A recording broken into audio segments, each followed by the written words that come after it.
샬롬. 오늘 하루도 주 안에서 평안을 누리셨습니까?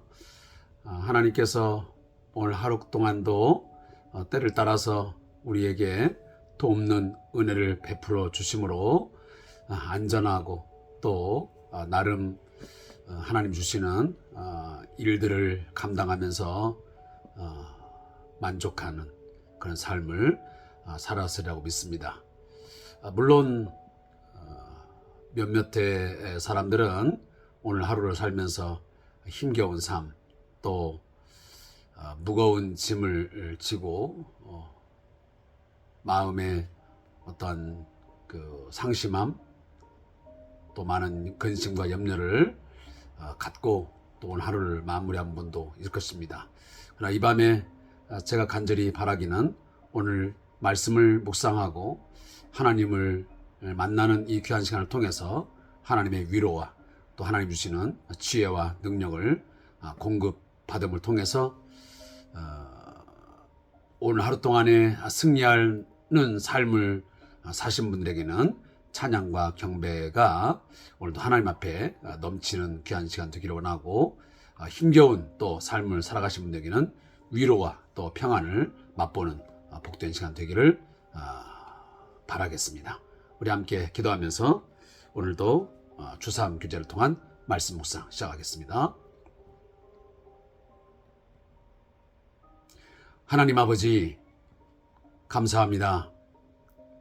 한 주간 동안 우리의 삶 가운데 여러 가지 많은 일들을 만났고 또 우리가 각자 맡은 사명이 있기에 감당해 왔습니다.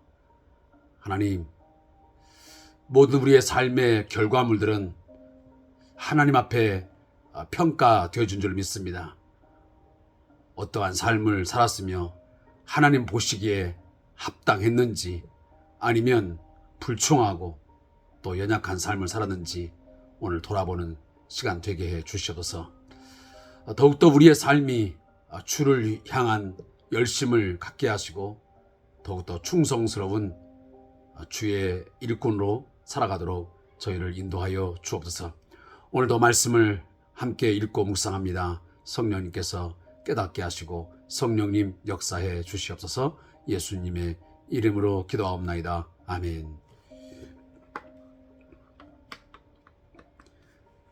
하나님 말씀은 에레미야 7장 8절부터 15절까지 말씀을 함께 보겠습니다. 에레미야 7장 8절부터 15절까지의 말씀입니다. 함께 말씀을 읽겠습니다. 보라, 너희가 무익한 거짓말을 의존하노다. 너희가 도둑질하며 살인하며 간음하며 거짓 맹세하며 바알에게 분향하며 너희가 알지 못하는 다른 신들을 따르면서 내 이름으로 일컬음을 받는 이 집에 들어와서 내 앞에 서서 말하기를 우리가 구원을 얻었나이다 하느냐. 이는 이 모든 가증한 일을 행하려 함이로다. 내 이름으로 일컬음을 받는 이 집이 너희 눈에는 도둑의 소굴로 보이느냐? 보라, 나 곧 내가 그것을 보았노라. 여호와의 말씀이니라. 너희는 내가 처음으로 내 이름을 둔 처소 실로에 가서 내 백성 이스라엘의 악에 대하여 내가 어떻게 행하였는지를 보라. 여호와의 말씀이니라. 이제 너희가 그 모든 일을 행하였으며 내가 너희에게 말하되 새벽부터 부지런히 말하여도 듣지 아니하였고 너희를 불러도 대답하지 아니하였느니라.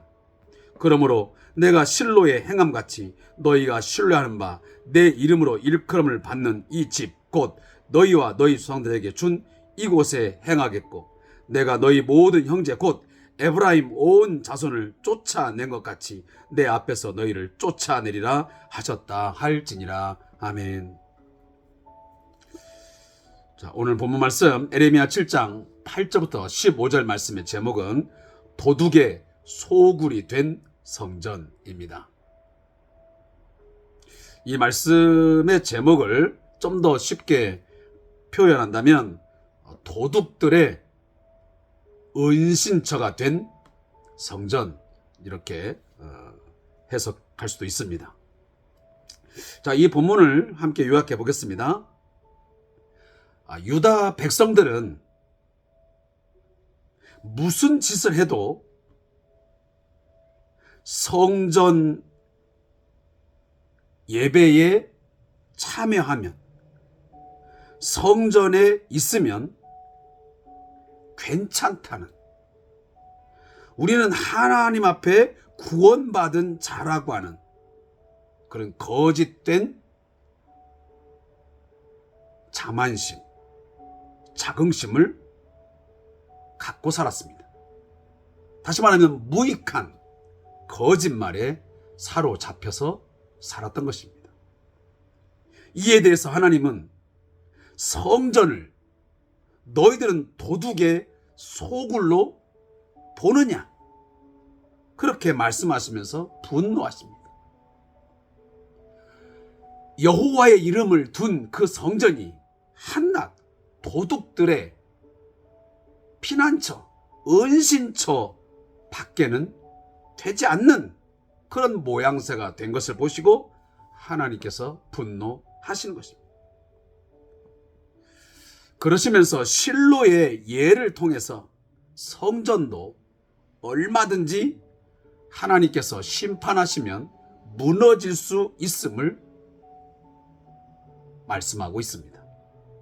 그러므로 중요한 것은 이스라엘 백성들이, 하나님의 백성들이 악을 버리고 바른 길로 행하는 것이 중요한 것임을 말씀합니다. 악을 버리고 하나님의 부르심에 응답하는, 복음에 합당한, 말씀에 합당한 삶을 살아가는 것이 가장 우선적인 것이고 가장 중요한 것이라는 것을 오늘 본문을 통해서 말씀해 주고 있습니다. 오늘 말씀을 읽고 있다 보니 무슨 생각이 제일 먼저 드냐면, 회칠한 무덤이라는 단어가 떠오릅니다. 속에는 썩고 부패한 냄새나는 것으로 가득 차 있는데 그 겉모습만 회칠을 하여 전혀 그렇지 않은 듯한 모양새. 좀 더 쉽게 말하면 형식만 그럴듯하지 그 안은, 그 내용물은 완전히 다 부패해버린 그 이스라엘 백성들의 삶을 우리에게 그대로 오늘 본문이 보여주고 있습니다. 그릇만 화려하고 그릇만 깨끗한 척 할 뿐이지 그 속 내용물은 썩고 부패해서 썩은 냄새가 코를 찌르는, 그것이 과거 유다 백성들의 삶이었고 그들의 삶 전체였습니다. 이것을 하나님께서는 뭐라고 말씀하냐면 하나님 앞에 가증하다라고 말씀합니다. 너무도 위선적이고 뻔뻔하게 산다 라는 말씀입니다.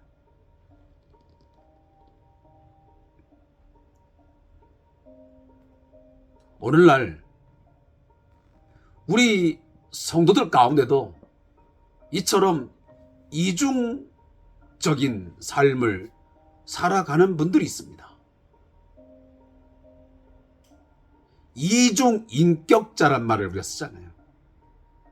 앞에서는 이러는데 뒤의 모습은 전혀 아닌 그런 모습.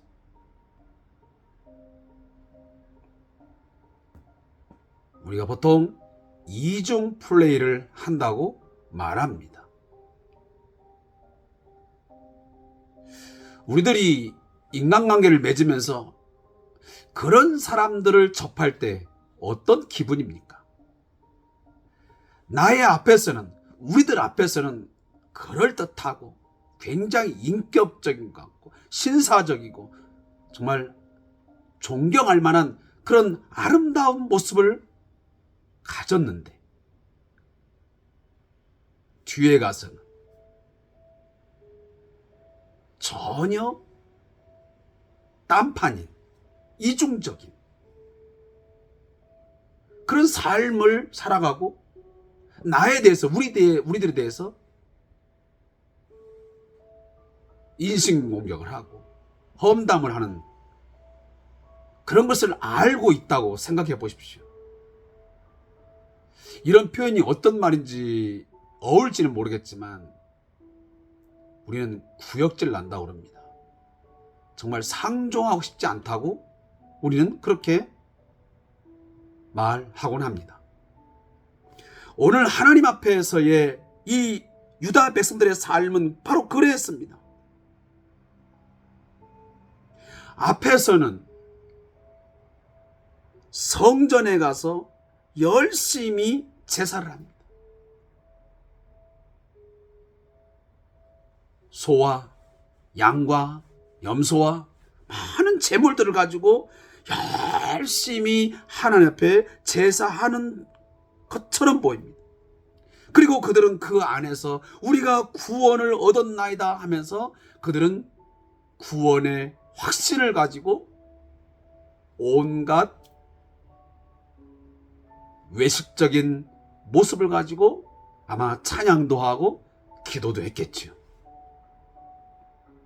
그러나 뒤에 가서는 온갖 도둑질이요 살인이요 간음하는 것이고 거짓 맹세하고 심지어 바알 하나님이 가장 싫어하시는 이 우상 앞에 가서 분향하고 알지 못하는 다른 신들을 따르는 그런 모습입니다. 너무도 다른 모습이죠. 그래서 하나님이 이 모든 가증한 일을 행하려 합니다.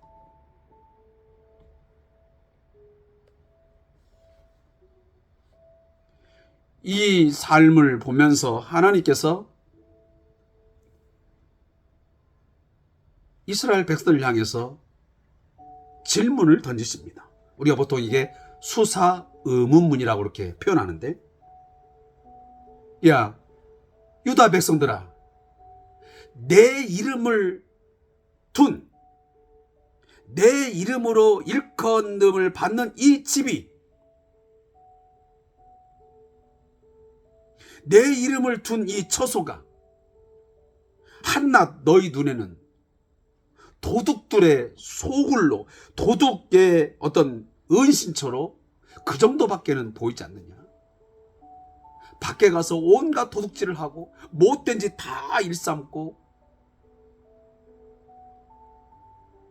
잠깐 도피처로 의처로 들어와서는 이곳에 있으면 내가 이제 잡히지도 않을 것이고 어떤 벌을 받지 않을 것이라고 하는 그런 도둑들이 그 도둑놈들이 하는 그런 생각, 그런 행위들이 너희들에게 있으니 이 여호와의 이름을 둔 이 처소가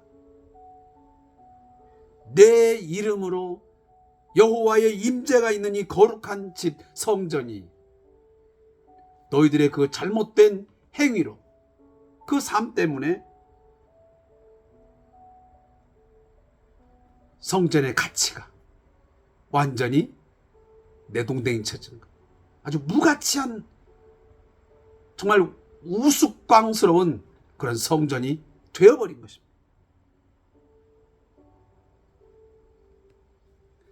오늘날 우리 교회 공동체에 적용한다면 그렇게도 우리가 적용할 수 있다고 생각합니다. 우리는 예배당을 벗어나게 되면 교회 공동체를 벗어나서 우리가 직장 생활하고 또 사회적 많은 만남을 갖고 활동을 하시면서 이중적인 삶을 살아가는 경우도 꽤 많습니다. 너무도 많이 들은 이야기입니다. 어찌하여 우리가 교회 공동체 안에 모여 있으면 그래도 예배당 안에 있으면 나름 뭔가 하는 것 같은데 괜찮아 보이는데 인격적이고 아주 훌륭한 성직자요 또 교회의 충직자처럼 보이는데 밖에 나가서는 온갖 불의한 일, 오늘 본문으로 말하면 도둑질을 하고 살인을 저질러. 그 살인이라는 단순히 어떤 무기나 어떤 도구로 사람을 찔러 죽이는 것만이 살인 아니잖아요. 우리가 말로도 살인하잖아요. 예수님이 이렇게 말씀하셨으니까요. 간음을 저질러지, 거짓말 일수하지, 온갖 우상에게 숭배하지, 돈을 숭배하고 사람을 숭배하고 다른 신들, 하나님보다 더 우상화하고 하나님보다 더 사랑하는 것들에게 절하고 그 따르는 그런 삶을 살면서 우리는 겨우 주일날 아니면 수요 예배 때 아니면 금요 기도회 때 예배당 안에 와서 잠시 동안 도둑들이 하나의 피난처로 의처로 도망을 오듯 도망와서는 우리가 이처럼 예배당에서 예배를 하니, 내가 이렇게 하니 우리가 구원을 얻었나이다 하는 그런 거짓된 속임수에, 무익한 거짓말에 사로잡혀 있지 않는지 오늘 말씀을 통해서 우리가 다시 한번 우리의 행위들을, 우리의 신앙생활을 돌아봐야만 되지 않겠습니까? 오늘 하나님께서는 유다 백성들에게 말씀하십니다. 내가 너희들에게 얼마만큼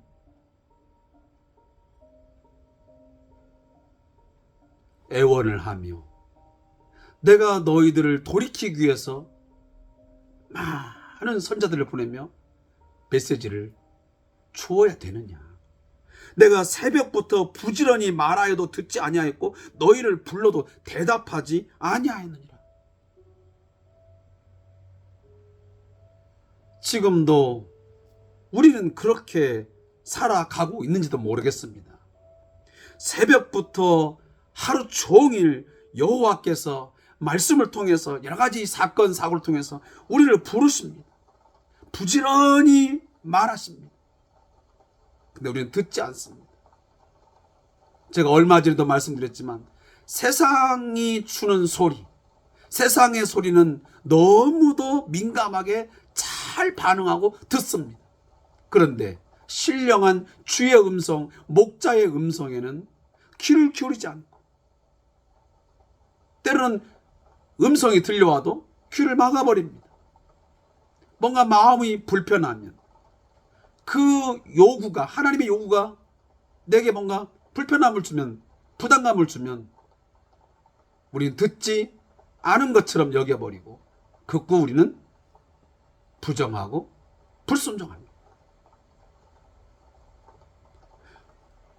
그러면서 그런 것쯤 우리가 그냥 듣지 않고 행하지 않은들 어찌하겠는가 하며 쉽게 우리가 넘겨버리는 경우도 있다 하는 말입니다. 자, 이러한 상황에서 하나님께서 한 예를 드십니다. 여기 실로라는 것을 등장시킵니다. 실로가 어떤 것입니까? 우리가 아는 것처럼 오늘 이 주삼규제도 나와 있지만 이 실로는 예루살렘에서 북쪽 약 30km 떨어진 지점에 있는 그런 장소입니다. 근데 이스라엘 백성이 가나안에 정착한 후에 처음으로 성막을 세우고 여호와의 언약궤를 안치했던 것이 바로 이 실로였습니다. 하지만 이 실로의 성막을 짓고 언약궤를 안치겠지만 BC 1050년경에 블레셋과의 전쟁에서 파괴되어 버렸습니다. 그 후 다시는 복구되지 못한 것으로 추정되고 있습니다.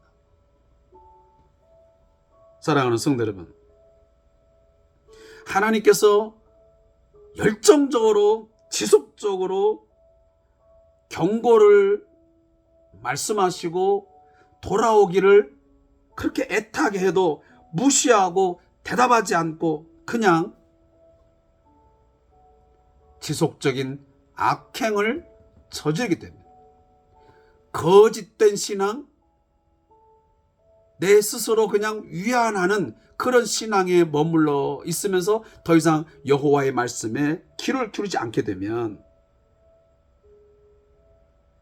안타깝지만 오늘 본문 말씀에 있는 것처럼 끝까지 거역하고 외면하게 되면 그 결과는 멸망밖에는 없습니다. 남유다가 결국은 그리하다가 이방 민족인 바벨론에 의해서 완전히 멸망을 했습니다. 이게 역사적 사건이고 역사적인 우리의 삶의 교훈이 되었습니다. 자, 저자의 묵상을 읽고 오늘도 묵상의 시간을 정리하겠습니다. 자, 오늘 본문을 보면 하나님과 유다 백성이 성전을 두고 동상이몽을 꾸고 있다는 생각이 듭니다. 하나님은 어디에나 계시지만 특별히 이스라엘 백성 가운데 함께 계신다는 의미가 성전에 담겨 있습니다. 여호와께서 임재하시는 특정한 장소로 하나님께서 특정하시고 거기에서 자기 백성과 만남 미팅을 가셨고 거기에서 사죄의 은총을 베풀었고 거기에서 하나님과의 화목이 이루어졌습니다. 이웃과의 화목이 이루어지고. 그런데 이처럼 소중하고 귀한 가치가 있는 성전이 이스라엘 백성들은 세월이 흐르면서 그 성전의 진정한 의미를 상실한 채 성전 자체만을 우상화해버리는 그런 우를 범하게 된 것입니다. 그냥 성전만 있으면, 우리가 성전에 가서 형식적으로라도 제사만 하면, 예배만 하면 모든 것이 다 괜찮다, 우리가 구원을 얻었다 라고 하는 이 거짓 구원확신, 거짓 평안에 빠졌던 것입니다. 하나님의 입장은 정반대였습니다. 성전 자체가 중요한 것이 아니라 성전을 매개체로 해서 하나님의 눈에 비친 성전은 죄를 범한 유다 백성이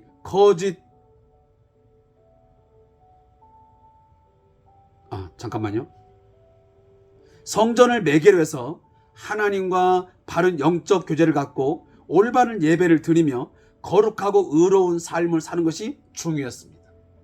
그런데 하나님의 눈에 비친 당시 이 예루살렘의 성전은 죄를 범한 유다 백성이 거짓 위로를 받기 위해 찾는 도둑의 어떤 소굴, 도둑의 은시처 정도밖에는 되지 않았습니다. 하나님은 이런 변질한 모습에 분노하실 수밖에 없었습니다. 그러하기에 결국 성전이 철저하게 파괴되었던 것이고 그 나라가 멸망하게 된 것입니다. 성도가 경건하고 의로운 삶을 살 때 교회가 도둑의 소굴에서 만민이 기도하는 집으로 변하고 하나님의 임재를 체험하는 영적 성전이 될 것입니다. 좀 더 쉽게 말하면 우리의 예배당이 한낱 우리 성도들의 은신처 역할? 아니면 잠시 그냥 위안받는 곳으로 전락시키면 안 됩니다. 그 예배자들이 함께 모여서 예배하는 그 예배의 처소, 이 예배당이 세상 사람들 눈에 비춰질 때에 저기는 그냥 예수 믿는 사람들이 온갖 밖에서는 나쁜 짓, 악경을 다 저질러 놓고 저 안에 들어가서 잠깐 그냥 예배하고 자기들 스스로 위안받고 거기 서로 뭐 하나님께 예배했다고 축복받았다고 하면서 하는 그런 곳이다 라고 여김을 밖에서는 안다 그 말이에요. 그 예배당 안에서 하나님의 임재를 경험하고 주의 말씀을 듣고 그 안에서 성도의 교제가, 올바른 교제가 풍성하게 이루어지고, 그렇게 한 가운데 거기서 뭔가 영적 힘을 얻고 영적 위로와 소망을 가지고 밖을 나와서 세상에 나가서 그 능력 가지고 거기서 얻은 지혜를 가지고 영적인 어떤 에너지를 가지고 세상 속에서 빛의 역할을 감당하고 소금의 역할을 감당할 때에 이 예배당은 예배당다운 그런 모습을 갖게 되는 것입니다. 그렇지 아니하고 단순히 그 예배당 그 자체를 신성시하거나 그 예배당 안에 들어가면 뭔가 있는 것 같은, 스스로 뭔가 그냥 위안받는 위안처, 안식처로 여기서는 안 된다 그 말이에요.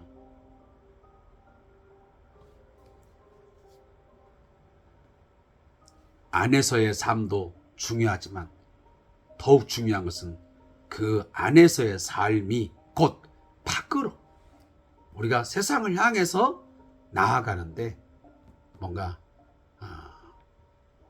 그런 이중적인 분리되는 것이 아니라 뭔가 깊은 어떤 연관성 있는 그런 교회, 예배당, 또 어떤 세상에 그러한 모습들이 되어지기를 주님의 이름으로 제가 권면을 드리겠습니다. 자, 기도하겠습니다. 하나님, 우리가 형식적으로 하는 예배와 찬양이 전부인 것처럼 착각하지 않도록 도와주시고, 우리의 거룩한 삶을 통해서 영적인 성전, 하나님의 임재가 충만히 있는 우리의 성전, 또 그 모든 성전된 자들이 함께 모여서 아름다운 주의 성전, 주께서 함께 하시는, 주의 영이 충만하게 임재하시는 그런 아름다운 성전을 세워가고 또한 이루어가는 저희가 되게 해 주시옵소서. 우리의 몸이 성전이요, 또한 우리들이 모여진 그곳이 성전인 것을 알게 해주셔서 그렇게 성전이 날마다 하나님 견고하게 세워져 가게 하옵소서. 예수님의 이름으로 기도합니다. 아멘.